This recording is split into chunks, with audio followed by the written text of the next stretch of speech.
Day 3 of my 5 Days of Fright, and after the recent fiasco of the latest adaptation of Salem's Lot that took 2 years to be released, I decided we all needed a palate cleanser. So, what could be better than to watch the first and considered by many as one of the best TV adaptations of King's work, Tobe Hooper's 1979 adaptation of Salem's Lot. So, what did I think?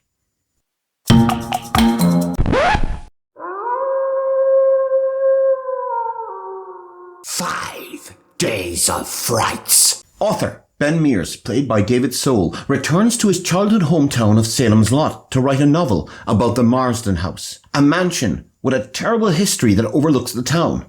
But Ben discovers the house has been purchased by a Mr. Straker, played by James Mason, and his mysterious and never-seen partner, Mr. Barlow. With them, they will bring an evil that will corrupt the town and its inhabitants.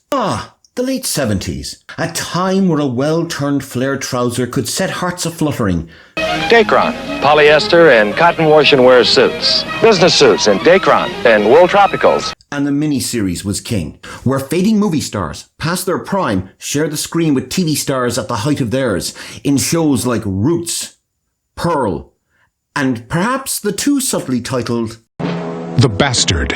The Bastard is the sweeping saga of Philip Kent, the illegitimate son of an English nobleman. But here in Ireland, one miniseries stands above all others. In the winter of 1979, RT2, the second channel of the national broadcaster, decided to show a new miniseries starring TV heartthrob David Soul and 40s film idol James Mason. But surely no woman in her right senses would prefer the Duke to you. Women are never in their right senses, thank goodness. At 9 p.m. on a weeknight.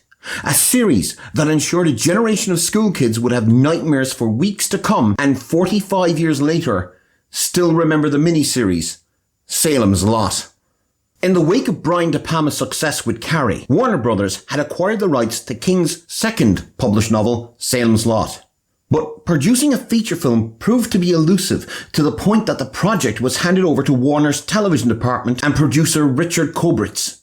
Kobritz, realizing the adaptation worked better as a miniseries, hired Emmy Award-winning writer Paul Monash to adapt the novel, and in a daring move, hired Texas Chainsaw Massacre director Tobe Hooper.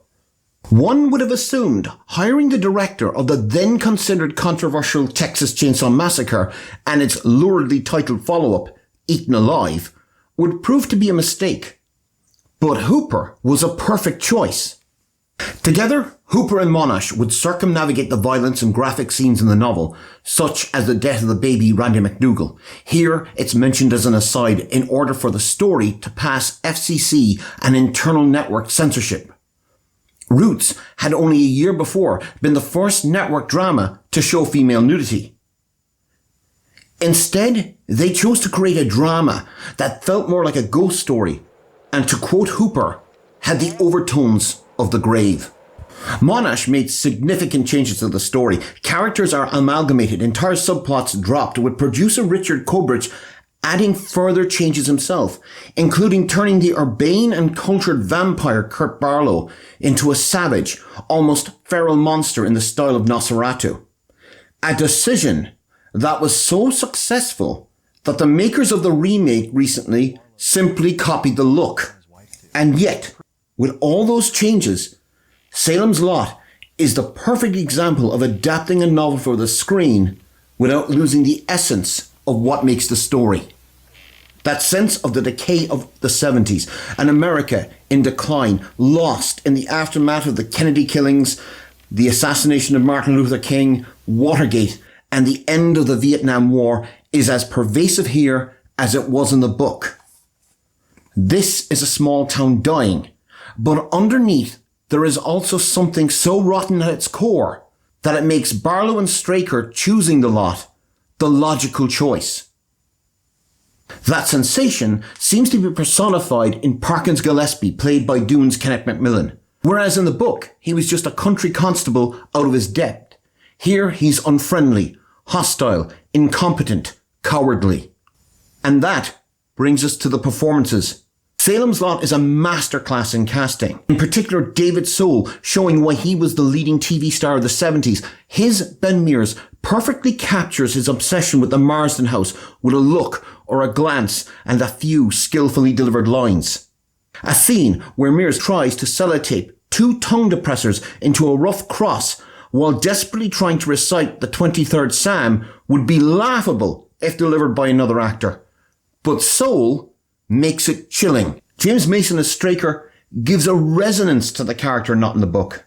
Here, he is a man devoted to evil, charming, ruthless and cunning, but obviously terrified of failing his master, Barlow.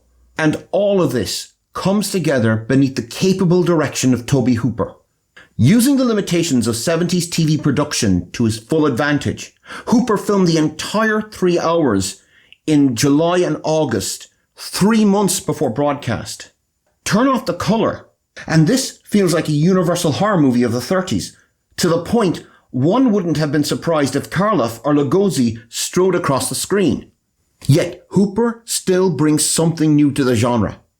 Be it capturing the distance between a father and a son in a single scene, without the need for pages of exposition, to the slow death of the lot, to the simple use of establishing shots, while capturing the monstrosity of those who have been turned, with no semblance of the humanity they once possessed, in moments on screen that have been burned into an entire generation's cultural memory, to the point, I guarantee you, there are an awful lot of middle-aged adults still unsure about turning off the light. Order! Order! Order! Knock it off! Okay, so it's not the Shawshank Redemption. But Salem's Lot is still one of the great adaptations of King's work, and most certainly Tobe Hooper's masterpiece. Salem's Lot is available on multiple formats, and 45 years on is still as entertaining and as unnerving as the day it was first broadcast, which is more than can be said for the remakes that followed. I say, go watch it. Now, if you don't mind, I think there's someone at the window. Please, sir, I want some more. More? All right, stop it. Stop it right there. Go on, fill up the bowl. And if you liked this episode of So What Did I Think and you want to see more, please click like and subscribe. Remember, always subscribe. Thanks for watching.